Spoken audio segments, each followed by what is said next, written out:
Bonjour à tous, bienvenue dans cette nouvelle vidéo et aujourd'hui on va pas parler d'un film en particulier, on va parler des films. Parce que si vous êtes un cinéphile ou même si vous regardez des films en général, vous êtes certainement au moins une fois dans votre vie posé cette question.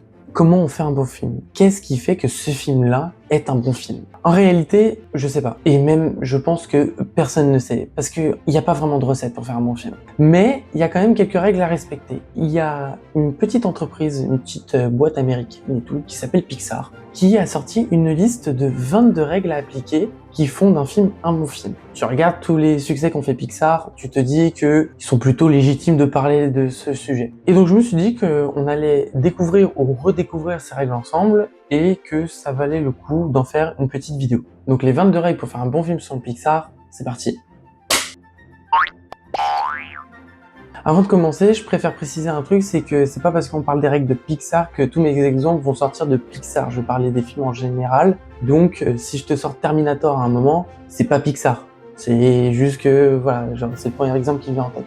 Ok, alors c'est parti. La règle numéro 1, c'est on admire un personnage plus pour ses efforts que pour ses réussites. Quand je dis ça, là tout de suite, il y a pas mal d'exemples qui peuvent te venir en tête. Bah si, pour le coup là, on veut rester dans du Pixar, tu prends Flash McQueen, tu prends Cars, simplement, où le but c'est quand même de ce personnage, c'est de remporter la Piston Cup, la course dont il rêve depuis qu'il est tout petit. Et au final, il y a un tas de péripéties qui vont tellement faire évoluer le personnage que ça en devient plus l'objectif principal, même si c'est le but à la base. Je cite Cars directement parce que c'est un des films qui m'a marqué dans mon enfance. Encore un film que je pourrais regarder aujourd'hui encore et encore parce que je trouve qu'il incarne des valeurs assez incroyables. Donc ça, typiquement, Cars, c'est un exemple qui illustre bien cette première règle. Tu sais, il y a cette expression que pas mal ressortent souvent, c'est l'important c'est le voyage, pas la destination. Règle numéro 2.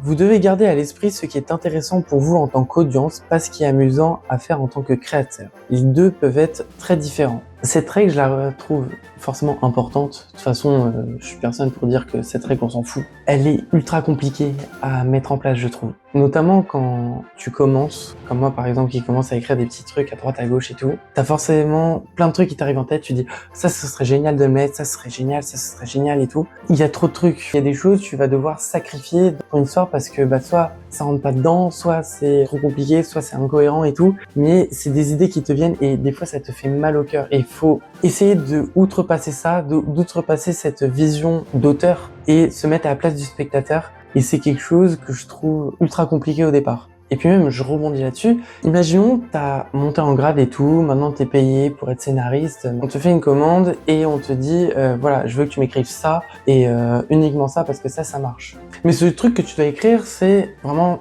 pas ouf, tu vois. C'est quand même, je trouve, ultra compliqué de te dire, ok, je dois écrire un truc qui est pas bien, mais je dois le faire parce que c'est ce que les gens réclament et que c'est mon travail. Peut-être pour ça que je serais pas forcément scénariste. Règle numéro 3. Il est important de travailler sur un grand thème. Cependant, vous ne découvrirez le thème de l'histoire que lorsque vous aurez atteint la fin de celle-ci. Vous comprenez? Maintenant, réécrivez. C'est vrai que c'est quand tu commences à écrire que tu te rends compte de certaines choses, notamment du thème. Généralement, je sais pas comment ça se passe pour tout le monde, mais de mon point de vue, j'ai une idée, je veux parler d'un truc, pas forcément d'un thème comme il explique, mais je sais pas, moi je veux parler d'un sport en particulier. Ok, je veux parler d'un sport et en fait, tu viens écrire une scène, une action qui se passe, un personnage, et d'un coup, rien que de l'écrire, c'est pour ça que t'en as beaucoup qui écrivent à droite à gauche des scènes sans vraiment avoir d'ordre, qu'un scénario, il y a tellement de versions, c'est que quand t'écris des trucs, ton cerveau il est stimulé de fou, et ensuite il y a d'autres choses qui te viennent, et notamment ce fameux thème.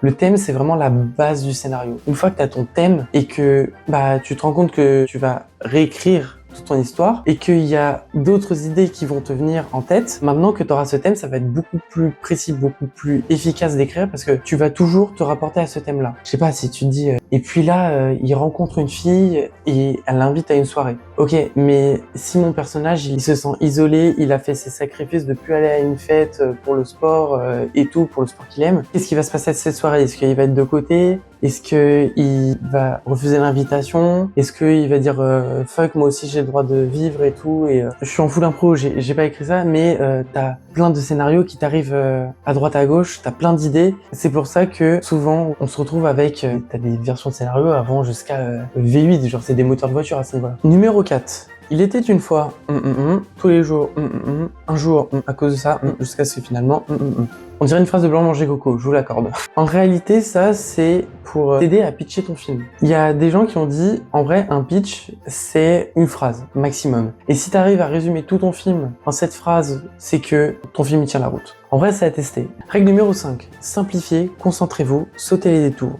Vous aurez l'impression de perdre des choses précieuses, mais cela vous libère. Alors justement, ok, c'est un tout premier court-métrage, c'est un petit court-métrage et ça fait ultra vantard de se citer en exemple, mais juste pour montrer que même pour des petits films amateurs, vraiment très amateurs, il y a ces réflexions qui arrivent aussi. Pour notre court-métrage qui est toujours disponible sur la chaîne La Note Finale, on a filmé plein de trucs, notamment une bonne partie en extérieur et tout. Il y a une version longue qui existe, qui dure pas 6 minutes, mais plus 8 minutes. Après coup, je me suis dit, j'avais pas forcément envie de sortir cette version de 8 minutes parce que ça pollue. On force sur des trucs et j'ai peur que ça pollue trop l'histoire qu'on voulait raconter de base. Du coup voilà, pour l'instant, la version longue, elle est sur le PC. Règle numéro 6. Qu'est-ce que votre personnage sait faire ou le rend plus à l'aise? Lancez-lui le contraire, mettez-le au défi, comment réagit-il? Il y a des films où il se passe pas grand-chose, c'est clair. Mais ce qui captive le spectateur, souvent, on revient à ce qu'on disait dans la règle numéro 1, c'est que ce qui nous intéresse le plus, c'est de voir notre personnage évoluer. Et dans les Pixar, on retrouve ça quand même assez souvent. Tu prends le monde de Nemo par exemple, marin, il déteste quoi? Il déteste le danger, il est pour full sécurité, surtout quand on parle de son fils. Qu'est-ce qui va lui être proposé comme défi? De traverser le monde entier, tout un océan pour le retrouver. Lui qui déteste le danger. Un autre exemple, c'est dans Monstres et compagnie, Bob et Sully, leur travail c'est de faire peur aux enfants. Et là, le contexte va faire qu'ils vont devoir évoluer pour s'en occuper d'un. Et puis dans là-haut, Carl, il pensait à aucun moment devoir quitter la maison où il a tout vécu. Enfin, théoriquement, il la quitte pas, mais le quartier où il a vécu, t'as capté. Et c'est ça qui fait que ces films-là sont incroyables, c'est que quand ils vont être mis à l'épreuve, ils vont nous faire peur, ils vont nous faire pleurer, enfin bref, ils vont nous faire ressentir des émotions, quoi. Règle numéro 7. Trouvez la fin avant de trouver le milieu. Sérieusement, les fins sont difficiles, préparez la vôtre dès le départ. C'est pas la première fois que j'entends ça. C'est vrai qu'une fois que t'as ton début et ta fin, tu sais la route que tu dois tracer pour arriver jusque là, quoi. Je sais pas pourquoi, mais à chaque fois qu'on me parle de ça, il y a une métaphore qui me vient en tête, je sais pas si ça vous le fait. Imaginons que ça, c'est ton début, ton pilier de base, et que ça, c'est ta fin, ton autre pilier. Et le but, c'est de construire une route qui va être ton histoire, ton développement, qui va relier ces deux piliers. Et ensuite, tu y ajoutes des personnages secondaires, des péripéties, des rebondissements et tout. Et c'est comme ça, si c'était des petits piliers intermédiaires pour soutenir ton histoire, voire des câbles qui vont être au-dessus de ton pont. Le but ultime, c'est que les petites voitures qui sont représentées par les spectateurs puissent traverser le pont sans que celui-ci s'effondre. Règle numéro 8. Terminez votre histoire, laissez tomber si elle n'est pas parfaite. Dans un monde idéal, vous auriez les deux, mais passez à autre chose. Faites mieux la prochaine fois. Ça c'est pareil, c'est comme la règle numéro 2. C'est ultra frustrant. Vous trouvez pas? Forcément, tu vas toujours être un peu critique de ton travail. Mais je trouve que se dire on fera mieux la prochaine fois, c'est super frustrant, vous trouvez pas? Mais bon, apparemment, c'est quand même quelque chose qui marche et c'est ok. Règle numéro 9. Lorsque vous êtes bloqué, faites une liste de ce qui pourrait ou ne pourrait pas se passer ensuite. Le matériel nécessaire pour vous sortir de l'impasse apparaîtra. En vrai, ça c'est une bonne règle, ça c'est pas mal. Faudrait que j'essaye un jour sur une de mes histoires. D'ailleurs, il y en a une, justement. J'ai le début, j'ai la fin et le milieu. J'ai des trucs, mais je trouve ça ultra plat, tu vois. Faudrait que je teste, ouais. Parce que justement, là, le pont, il se casse la gueule au milieu, tu vois. Règle numéro 10. Démontez les histoires que vous aimez, ce que vous aimez en elle fait partie de vous, vous devez le reconnaître avant de pouvoir l'utiliser. J'ai pas compris. En fait, le truc c'est que celle-là, je l'ai pas compris. Je sais pas si on parle d'histoire qu'on écrit, qu'on parle d'histoire, enfin de films qu'on a vus. Bizarre. J'ai pas trop compris. On passe au suivant. Allez, n'hésitez pas à mettre en commentaire si vous avez compris. Règle numéro 11. Mettre les choses sur papier vous permet de commencer à les corriger. Si elle reste dans votre tête, une idée parfaite, vous ne la partagerez jamais avec personne. Ça, c'est trop vrai, mec. Nombre de fois que j'oublie des trucs, une dinguerie. Vraiment, t'es là et tout, elle émerge. T'es pas chez toi, t'as pas ton PC ou un truc pour écrire à disposition. Tu dis, c'est une idée, faut que je la garde là-dedans et en rentrant, je l'écris. Et je l'écris pas. Et je me dégoûte. Ça me fait penser à une vidéo de Cyprien, tu sais, où justement, il a fait un sketch là-dessus où des fois, il sortait son téléphone en plein milieu avec les gens et que les gens, ils croyaient qu'ils s'en foutaient de lui, tu vois. Genre, ça me fait penser à ça. Règle numéro 12. Écartez la première idée qui vous vient à l'esprit et la deuxième, et la troisième, et la quatrième, et la cinquième. Débarrassez-vous des idées les plus évidentes surprenez-vous. C'est lié à la règle 9 en vrai. Si tu fais la liste de tes idées, bah forcément tu vas noter tes premières idées qui te viennent en tête et tout. C'est en justement cherchant, écrivant tout ça que il y a d'autres idées qui vont venir et c'est peut-être ça la bonne. Va vraiment falloir que je fasse ça. C'est là où tu te rends compte quand même que Pixar, qui mettent en place là dans toutes ces règles, bah, ça tombe sous le sens, c'est assez logique en fait, mais c'est pas forcément des choses auxquelles tu penses à la base. Et je trouve ça, c'est ultra intéressant, vraiment. Règle numéro 13. Donnez à vos personnages des opinions. Le passif malléable peut sembler sympathique à l'écriture, mais c'est un poison pour l'audience. On parlait de logique, voilà, c'est plutôt évident. Quoi ajouter d'autre? Suivant. Règle numéro 14. Pourquoi devez-vous raconter cette histoire? Quelle est la croyance qui brûle en vous dont cette histoire se nourrit? C'est le cœur de l'histoire. En vrai, c'est peut-être la morale que je peux en tirer après avoir fait 1 an en école de cinéma. Que ça soit les cours d'histoire du cinéma, de dramaturgie, de scénario et tout. Ce que j'ai compris, c'est que si tu sais pas pourquoi t'écris, si tu n'y mets pas ne serait-ce qu'une petite partie de toi dans cette histoire, t'as pas ce lien avec ce que t'écris et c'est compliqué d'aller au bout de cette histoire ou de rendre cette histoire un peu sympa, un petit peu personnelle parce que quand c'est personnel, même si c'est un chouille de personnalité, ne serait-ce qu'une anecdote qui t'est arrivée je ne sais quand, c'est super chaud d'aller au bout quoi. Règle numéro 15. Si vous étiez votre personnage dans cette situation, comment vous sentiriez-vous? L'authenticité donne de la crédibilité à des situations invraisemblables. C'est vrai que bon, c'est absurde de gonfler des milliers de ballons pour que ta maison s'envole et que t'ailles vers les chutes du paradis. C'est absurde de mettre un rat sous ta toque pour qu'il cuisine à ta place. Mais est-ce que c'est pas ça qui fait la magie de Pixar finalement?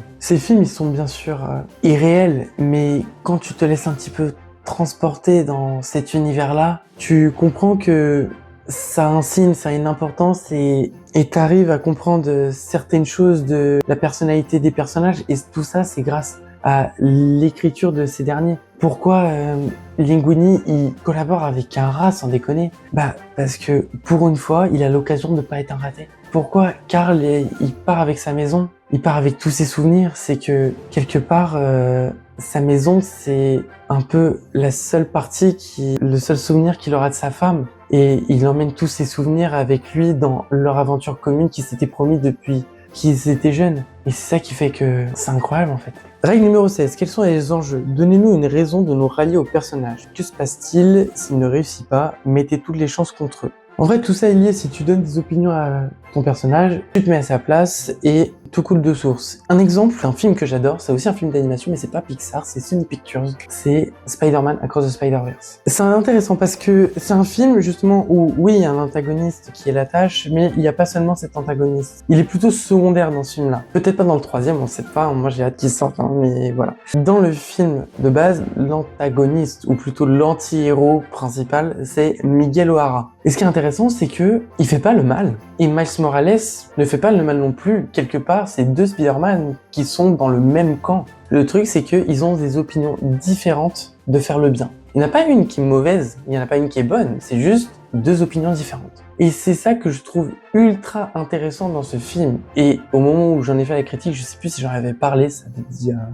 plus de 2 ans maintenant. Ce que j'avais adoré dans le film, c'est que, mine de rien, il y a peut-être des gens, et c'est sûrement le cas, qui, à la place de Miguel O'Hara, des spectateurs se seraient mis à sa place à lui, quoi, et non pas à celle de Miles Morales. Donc ça, c'est en lien avec la règle de donner des opinions à nos personnages, mais là, c'est aussi de nous mettre à leur place. Et pourquoi on se met à la place de Miles? Surtout parce qu'on le suit depuis le début. Dans ce film, Across the Spider-Verse, les gens iront plus vers Miles que Miguel O'Hara, même si c'est 2 points de vue qui se discutent très franchement. Mais Miles, on connaît son parcours, on connaît son histoire, on connaît ses pensées depuis maintenant 2 films. Donc, forcément qu'on va se rallier à sa cause, qu'on va la comprendre. Et c'est ça qui fait que la saga Spider-Man Spider-Verse, elle est juste incroyable. Et j'espère vraiment que, je crois que c'est en 2026, peut-être 2027, que le 3e volet sort, que ça va être un pur chef-d'œuvre.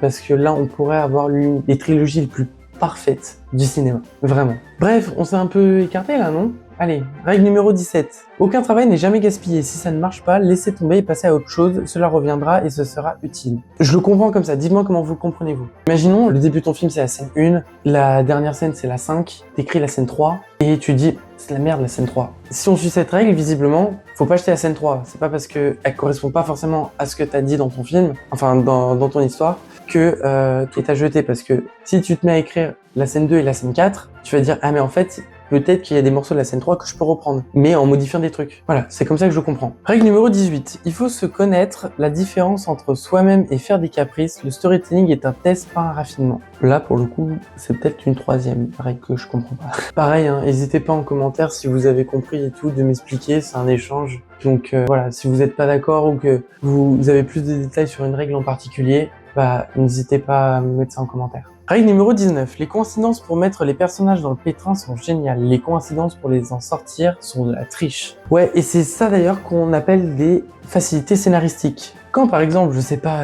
t'es dans une prison, je pense peut-être à Ant-Man et la guêpe Quantumania, on sait pas, que t'as un personnage qui est enfermé et que finalement, pour lui en sortir, tu as pas besoin d'aller récupérer une clé qui est un endroit super difficile à chercher. Non, juste un gros coup de poing dedans pour ouvrir la serrure. Ça suffit, ça, on n'aime pas. En revanche, un autre exemple qui est le contre-exemple parfait de ça, Pulp Fiction. J'ai pas vu 36 000 Tarantino, pour être honnête, j'en ai vu 2 sur les 9 séries en cours, mais Pulp Fiction, c'est un exemple parfait. Et il y a un moment qui illustre parfaitement cela dans le film. C'est lors d'une séquence avec Bruce Willis, il est en voiture, je crois, il a un conflit avec un gars. Je suis pas allé plus loin que ça pour pas spoil et tout, et même pour pas dire de conneries parce que je m'en souviens plus très bien. Mais il est en conflit avec un gars, il s'échappe de ce conflit, tu vois, et à un moment, il est en voiture et il est sur le point de se barrer de faim et tout va bien. Mais v'là-t-il pas que il attend au feu rouge et qui traverse la rue, le gars en question. Ça, c'est pas de chance. Ça, c'est pas de chance, mais on n'a pas l'impression que c'est un truc tiré par les cheveux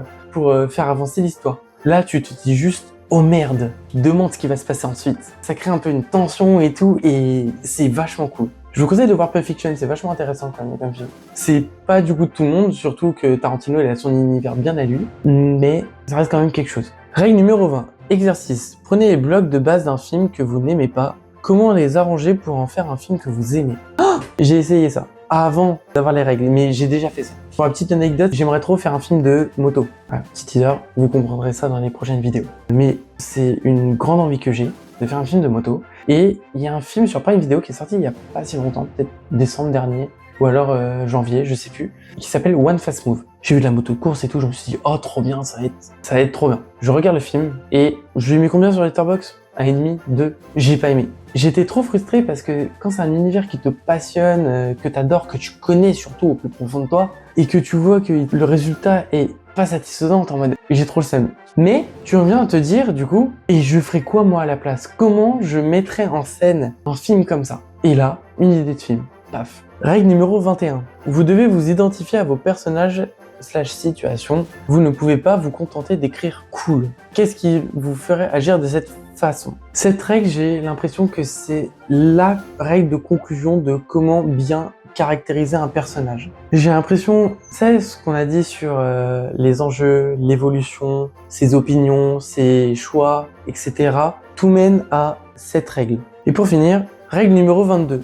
Quelle est l'essence de votre histoire? La façon la plus économique de la raconter. Si vous le savez, vous pouvez construire à partir de là. Je crois que c'est l'une des premières choses qu'on m'a dit en école de cinéma, c'est que toutes les histoires ont déjà été racontées. Tous les thèmes ont tous déjà été abordés, mais pas par toi. C'est vraiment ça qu'ils ont dit. C'est que tout le monde a sa manière de raconter une histoire. On va prendre un exemple assez spécifique, un thème qui est la schizophrénie. Et vous verrez que c'est un thème qui revient très souvent au cinéma. Regardez, on peut prendre, j'ai noté Fight Club de Fincher, Shutter Island de Martin Scorsese, Lost Highway de David Lynch, ou encore Black Swan de Darren Aronofsky. Et je pourrais même rajouter Joker de Todd Phillips. On a 5 films qui vont traiter de la schizophrénie, quoique même si Joker ça traite d'autres thèmes, mais on parle d'un personnage qui est quand même schizophrène.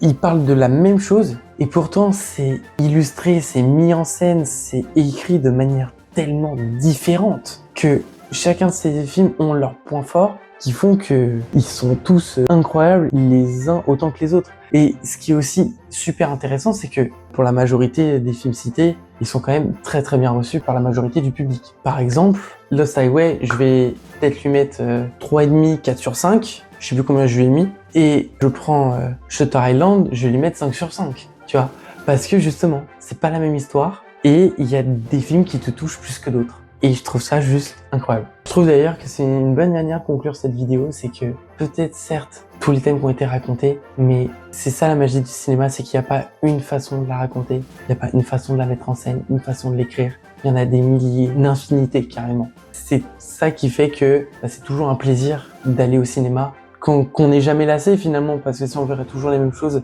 ça risque d'être chiant à la longue. Donc si toi aussi t'as envie d'écrire des histoires, mais que t'as quelqu'un qui va te dire « Ah mais oui, ça me fait penser à tel film qui aborde la même idée », ou que tu te dis « Ah mais non, ça a déjà été fait des milliers et des milliers de fois ». Peut-être que ta manière de voir les choses, et c'est même sûr, n'a jamais été faite. En vrai, lance-toi. Et puis maintenant, tu as toutes ces règles que Pixar t'a offert pour travailler ton histoire. Et peut-être que toi aussi un jour tu feras tes films. Merci à tous d'avoir suivi cette vidéo, j'espère qu'elle vous a plu. Elle abordait un terme un peu plus compliqué et général, mais j'espère que vous kiffez. Si c'est le cas, n'hésitez pas à mettre un pouce bleu, à vous abonner, à la partager même. Et nous on se retrouve très bientôt pour une autre vidéo. Ciao!